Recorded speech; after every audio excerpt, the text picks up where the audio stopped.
We've all had that graveyard of hobbies, half-finished projects lying around, a guitar you never learned, a website you started but didn't finish, or a sudden urge to try something totally new. We've talked before about how your brain handles quitting and how to build the mental muscle to stick with things. But some of you don't have a problem with quitting. Your problem is having too many things you want to do. You see a dozen paths in your life, and they all feel like they belong to you. You're not afraid of hard work. You're stuck because you can't choose. This is called the scanner's dilemma. It's the feeling that I could do anything if I only knew what it was. Society even has a name for it. They might call you a dilettante or say you're a jack of all trades, master of none, and that can feel stressful. Your curiosity, your superpower, starts to feel like a problem. But here's the truth. Your brain isn't broken. It's built for a world that changes fast, not one where sticking to one thing is always enough. Old advice versus today. For the last century, the world loved specialists. One deep skill and you succeeded. Psychologists call this a kind environment. Clear rules, clear feedback. Like a golfer practicing swings over and over. But today, the world is messy. Rules change every day. Feedback is slow. Problems are new. Like a firefighter facing a new situation each day. In this world, specialists can struggle if they only know one thing. That's why thinking in shapes works better than thinking in job titles. I-shaped, one deep skill. Dash-shaped, broad but shallow. Risky, you have no foundation. M-shaped, multiple deep skills connected by curiosity. That's where scanners thrive.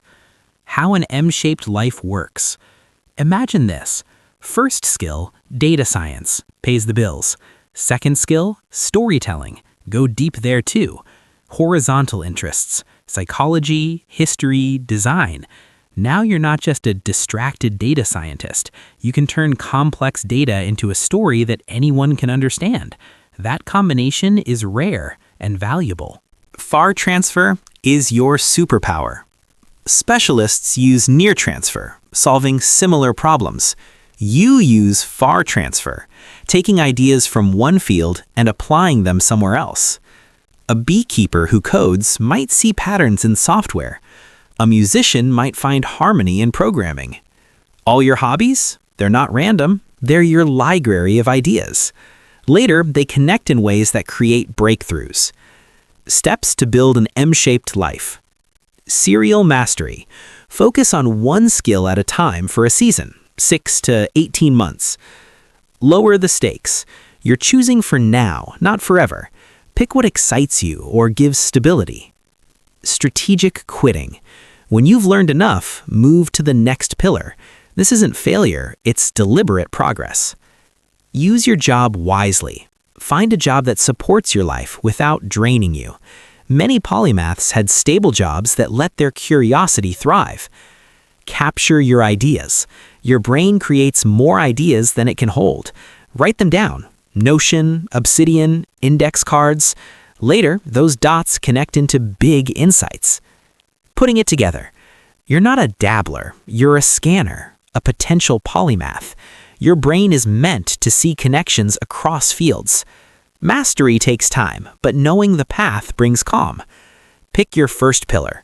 Build it with focus. Use your job as a platform, not a cage. Capture your sparks of curiosity. You were never meant to master just one thing. You were meant to see how everything connects.